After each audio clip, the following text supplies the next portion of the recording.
আসসালামু আলাইকুম। আশা করছি আপনারা সবাই ভালো আছেন, সুস্থ আছেন। ওয়ালটন বাংলাদেশের বাজারে একটি নতুন সিরিজ নিয়ে এসেছে এবং সেটা হচ্ছে অরবিট সিরিজ। এবং অরবিট সিরিজের প্রথম স্মার্টফোনটি হচ্ছে অরবিট Y50। বাংলাদেশের বাজারে এটা 12,999 টাকায় লঞ্চ করা হয়েছে এবং এই স্মার্টফোনটির মধ্যে কি কি স্পেসিফিকেশন থাকছে, কতটা ভ্যালু ফর মানি অফার করছে এবং ভালো খারাপ সকল দিক নিয়ে আজকের ভিডিওতে আলোচনা করার চেষ্টা করব। যারা ভিডিওটি দেখছেন আশা করছি পুরো ভিডিওটি দেখবেন, এতে করে বুঝে যাবেন যে এই স্মার্টফোনটি কতটা ভালো কতটা খারাপ। কথা না বাড়িয়ে চলুন শুরু করব। আপনারা দেখছেন আপনাদের প্রিয় channel JK BD YouTube channel.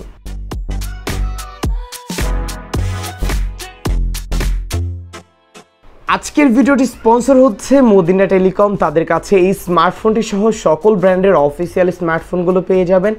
স্ক্রিনে দেওয়া নাম্বারটিতে চাইলে কল করে সকল ইনফরমেশন জেনে নিতে পারেন এবং ডেসক্রিপশন বক্সে তাদের সম্পর্কে সকল তথ্য দেওয়া থাকবে। চলুন ভিউয়ার্স দেখে নেওয়া যাক এই স্মার্টফোনটির বক্স কন্টেন্টে কি কি থাকছে এবং আলোচনা করব এই স্মার্টফোনটির ডিজাইন এবং বিল্ড কোয়ালিটি নিয়ে। এটি হচ্ছে স্মার্টফোনটির বক্সটি এবার বেশ কিছুটা পরিবর্তন দেখতে পাচ্ছি। বেশ কিছু বিষয় এখানে উল্লেখ করা রয়েছে। চলুন বক্সটি ওপেন করে দেখা যাক কি কি রয়েছে। বক্সটি ওপেন করলেই প্রথমেই পেয়ে যাবেন একটি টিপিউ সফট ব্যাক কভার, রয়েছে একটি গ্লাস প্রোটেক্টর উইথ একটি wipe, warranty card, SIM ejector pin, earphone, 5 ওয়ার্ডের একটি adapter, type A to type B একটি কেবল এবং সর্বশেষ ওয়ালটন অরবিট Y50 স্মার্টফোনটি। Y50 এই স্মার্টফোনটির ডিজাইনের কথা বলতে গেলে এটার ব্যাক প্যানেলটি পুরোপুরি টেক্সচার ডিজাইন করা হয়েছে। রয়েছে একটি ফিঙ্গারপ্রিন্ট সেন্সর। এটার অ্যাকুরেট হতে বেশ কিছুটা সময় লাগছিল এবং এখানে অ্যানিমেশন ডিলে দেখতে পেয়েছি। পোর্টস এন্ড বাটনের কথা বলতে গেলে এটা রাইট সাইডে পেয়ে যাবেন পাওয়ার বাটন এবং ভলিউম লকার। লেফট সাইডে ডেডিকেটেড সিম ট্রে পয়েন্ট রয়েছে, যেখানে দুটি সিম সহ একটি মেমোরি কার্ড ইউজ করার সুবিধা রয়েছে।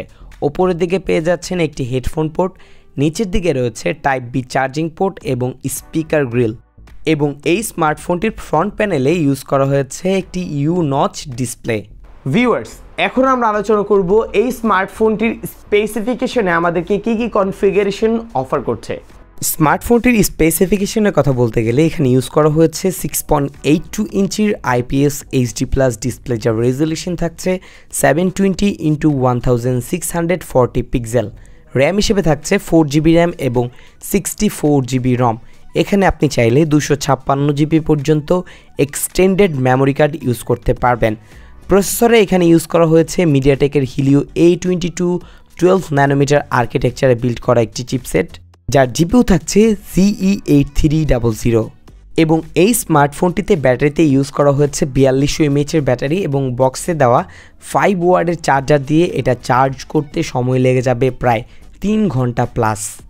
ক্যামেরার ক্ষেত্রে এই স্মার্টফোনটিতে ট্রিপল মেইন রিয়ার ক্যামেরা রয়েছে, যার মেইন ক্যামেরাটি 13 megapixel aperture f2.0। Front camera পেয়ে যাবেন 8 মেগাপিক্সেল এবং এখানে ক্যামেরা ইউআইতে video, photo, beauty, AR, sticker, portrait সহ আরও বেশ কিছু মোড। এবং এখানে ভিডিওর ক্ষেত্রে আপনি 1080pতে ভিডিও রেকর্ড করার সুবিধা পাবেন। আপনাদের উদ্দেশ্যে বেশ কিছু ছবি শেয়ার করছি, অবশ্যই দেখবেন এবং এই ফাঁকে কমেন্টস করতে ভুলবেন না কেমন লেগেছে এই স্মার্টফোনটির ক্যামেরা কোয়ালিটি। যারা লাইক করেনি অবশ্যই ভিডিওতে লাইক দিয়ে দিন। ক্যামেরার কথা বলতে গেলে এই স্মার্টফোনটির মধ্যে যখন আপনি AI অফ করে ছবিগুলো ক্লিক করবেন, এটার ছবিগুলো মোটামুটি ন্যাচারাল বলেই মনে হবে। যখন আপনি AI ওপেন করে ছবিগুলো তুলবেন, ছবিগুলো বেশ পাঞ্চি হয়ে যাচ্ছিল, অনেকটাই social media ready picture capture করছিল। যদি স্মার্টফোনটির এজ ডিটেকশনের কথা বলি, এটা আমার কাছে মোটামুটি অ্যাভারেজ বলে মনে হয়েছে।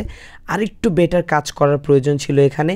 এবং ফ্রন্ট ক্যামেরার কথা বলতে গেলে স্মার্টফোনটির ফ্রন্ট ক্যামেরাও মোটামুটি average social media ready picture provide করতে পারছিল। চলুন ভিউয়ার্স, এখন আমরা আলোচনা করব এই স্মার্টফোনটির বেশ কিছু ভালো দিক এবং বেশ কিছু খারাপ দিক নিয়ে। ড্রব্যাকের কথা বলতে গেলে স্মার্টফোনটির বক্সে আমরা পাচ্ছি 5 ওয়ার্ডের একটি অ্যাডাপ্টার এবং এখানে একটি 10 ওয়ার্ডের অ্যাডাপ্টার খুবই প্রয়োজন ছিল। সাউন্ড কোয়ালিটির কথা বলতে গেলে এটার লাউডনেস কিছুটা কম মনে হয়েছে, আরও বেশ কিছুটা লাউড হওয়ার প্রয়োজন ছিল। এবং হ্যাঁ, এখানে একটি টাইপ সি চার্জিং পোর্টের খুবই প্রয়োজন ছিল, যা এই প্রাইস পয়েন্টে অনেক স্মার্টফোন ব্র্যান্ড কিন্তু দিচ্ছে। ডিসপ্লের ক্ষেত্রে এখানে যে ডিসপ্লে আমরা দেখতে পাচ্ছি এটা একটা বিগ স্ক্রিন, তবে এটার চিন এবং বেজেল এরিয়া আমার কাছে বেশ কিছুটা বড়ই বলে মনে হয়েছে, আর একটু ন্যারো হলে দেখতে আরও বেশি প্রিমিয়াম লাগতো।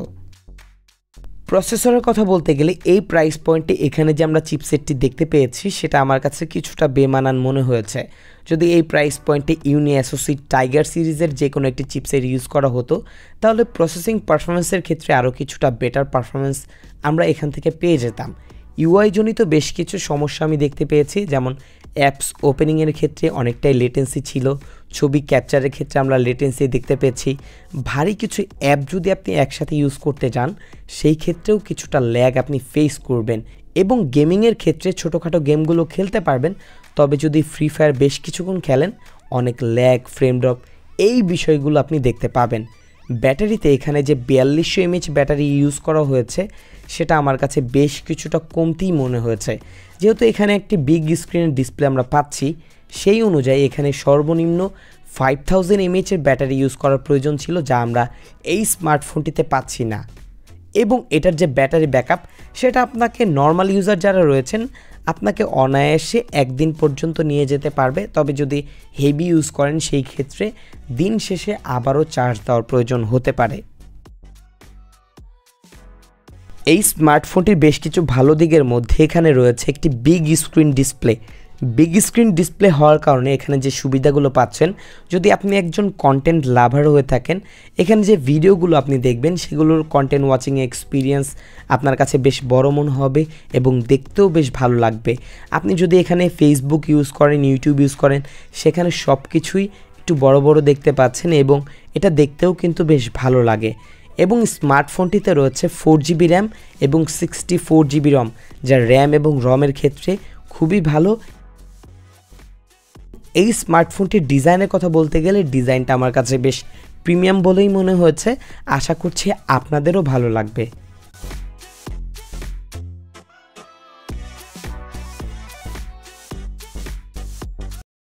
আমরা সকলেই জানি বর্তমানে কিন্তু প্রতিটি স্মার্টফোনের প্রাইস বেড়ে গেছে, সেই অনুযায়ী এই প্রাইস পয়েন্টের মধ্যে এখানে যে স্পেসিফিকেশন আমরা পাচ্ছি সেটা নিতান্তই বেশ কিছুটা কমই বলে মনে হচ্ছে। এটার যে স্পেসিফিকেশন রয়েছে সেই অনুযায়ী স্মার্টফোনটির প্রাইস তারা রাখতে পারতো 11 থেকে 11,500 অথবা উঠতে গেলে 12,000, বাট 13,000 টাকা একটু বেশি মনে হচ্ছে। সো আই থিঙ্ক বুঝে গেছেন স্মার্টফোনটি আপনাদের জন্য কেমন হতে যাচ্ছে। যারা ভিডিওটি দেখেছেন ভিডিওতে লাইক করবেন, কমেন্টস করবেন এবং শেয়ার করতে ভুলবেন না। বিদায় নিচ্ছি আমি জাকারিয়া হাসান পার্থ। আসসালামু আলাইকুম।